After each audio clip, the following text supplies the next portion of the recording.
Want to get the most out of your adventures? Good, because who wouldn't? This is a very simple guide on showing you what exactly you'll get in all the hard paths in eugenics. So let's get into it.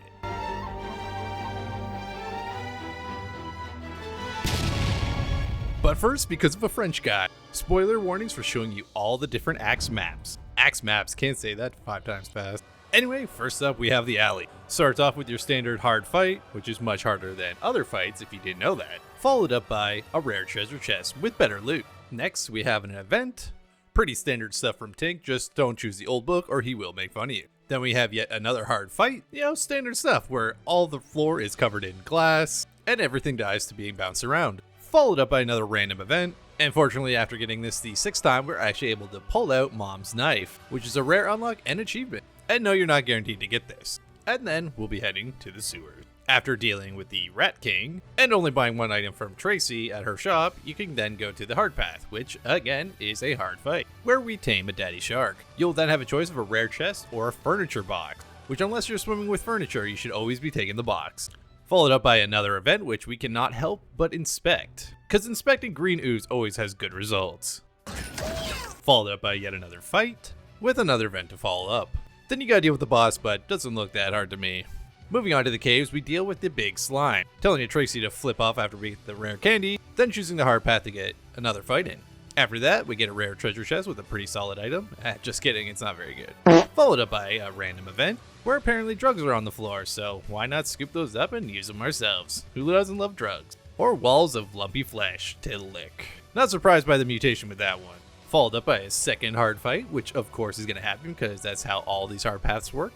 Then we get ourselves a nice big fat stack of a money bag, which will either have 25 to 50 coins in it, with one more random event for good measure, and a guaranteed furniture box waiting for us right before the boss. Nice. Making this a pretty solid path to take for farming furniture. And if you're having any problems with these bosses, feel free to check out the description for a full boss guide for Act 1. Heading back to the junkyard, the other area in Act 1, we'll have to deal with the tramp first, then dealing with Tracy where we only want her rare candy. She seems less than enthusiastic, but who cares about her opinion? Starting off the hard area? Well, of course, it's a fight. Because all hard paths give you 2 fights. Similar to the sewers, we'll have a choice between a furniture box and a rare loot chest. But as always, we prefer some furniture.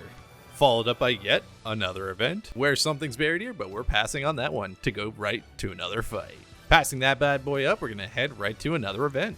Which surprising is an egg that we're deciding not to smash, and instead, we're gonna hatch this bad boy into a cool summit. And then we gotta deal with these 2 headless dogs that I do not feel sorry for at all. Now to get our bones off in the Boneyard, we'll have to deal with Mama Maggot. And by deal with, I mean put her in a display case for all to see. Then who could have guessed, we'd start the hard path with the fight. These shamblers were a bit nasty, but they're kind of fun.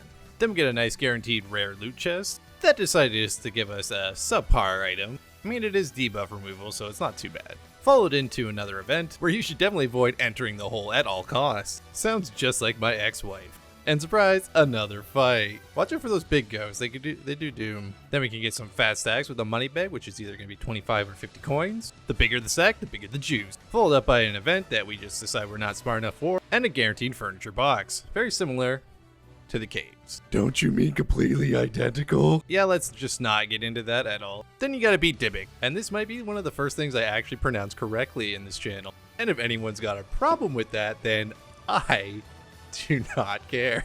Anyways, bring your best surrounds and some good AoE, and Dybbuk should be nothing. Okay. With both areas down, we can now move on to Act 2. Definitely a huge spike in difficulty when you reach the desert, as you always have to be dealing with the heat wave, which is reduced healing, and you won't even get healing at the end of fights.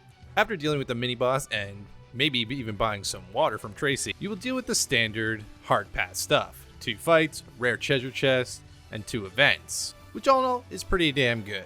But it does add in a little bit of a curveball, as you can get a money bag right out the gate, giving you 25 to 50 coins, making this much more lucrative than Act 1, as you can get some pretty decent coins and then just bail out and get some retired cat for good measure. Might be a bit more of a pain in the ass though. From there we have the crater, definitely a little bit of a changer from the others, as there are 2 hard paths in this area. Same thing as before, 2 fights, 2 events, and a rare treasure chest, with a nice bonus of collecting a meteorite as a lootable, with each small meteor having a colorless active ability attached to it. We will then head into a shop. We'll make sure Tracy's feeling okay. Just kidding, nobody cares about Tracy. Before choosing the hard path, we can select a certain weather effect for the area. There are 6 weathers in total, and if you want super amounts of mutations, I would choose the shimmer. Then we're back to the regular hard path shenanigans, which is 2 fights, 2 events, and 1 rare treasure chest. Then we have a fight with the Crater Maker, which someone definitely has pointed out that it is a female, which you can't really tell from here, but it's a bit of a fight. She's not too bad, just don't be at her sides.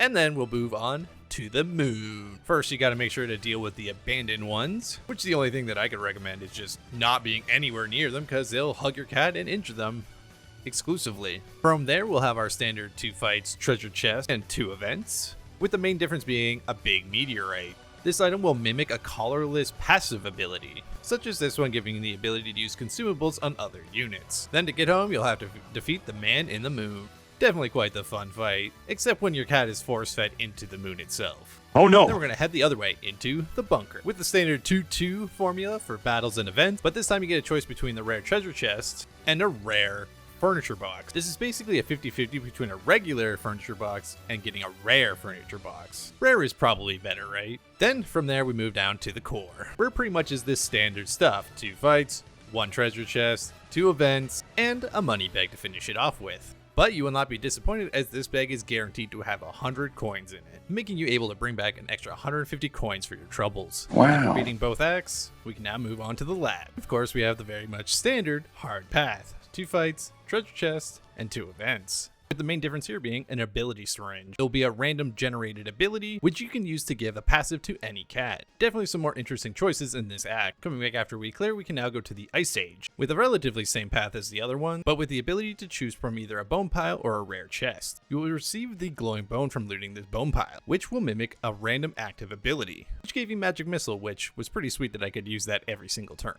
Then we can go further beyond into the past, ending up in the Jurassic era. And yet again, same thing, 2 fights, 2 events, a random treasure chest, but this is where it gets a little more interesting. There is yet another bone pile to loot. You'll receive either the skull, jaw, or bones, which will have a random class passive on it, which is this skull right here having Eldritch Visage. But I happen to also find this one on a different one, which, you know, not to toot my own horn, but it's a pretty damn good one. Having the ability Flow State. I'll show you something pretty cool with that later on. Instead of heading to the Ice Age, we can head to DOS Future. Or finally, someone smart enough and replace Tracy with the Yes Robot. The best and most notable thing about this hard path is that it's very similar to all the other ones, except this will have a guaranteed rare furniture box. The rest is the exact same. 2 fights, 2 random events, whatever. Let's leave here and go to the end for the final hard path of the video. Kind of curious how many times I've said hard this video. Well, there's one more either way. And guess what? It's the same thing as it usually is. 2 fights, 2 events, and 1 random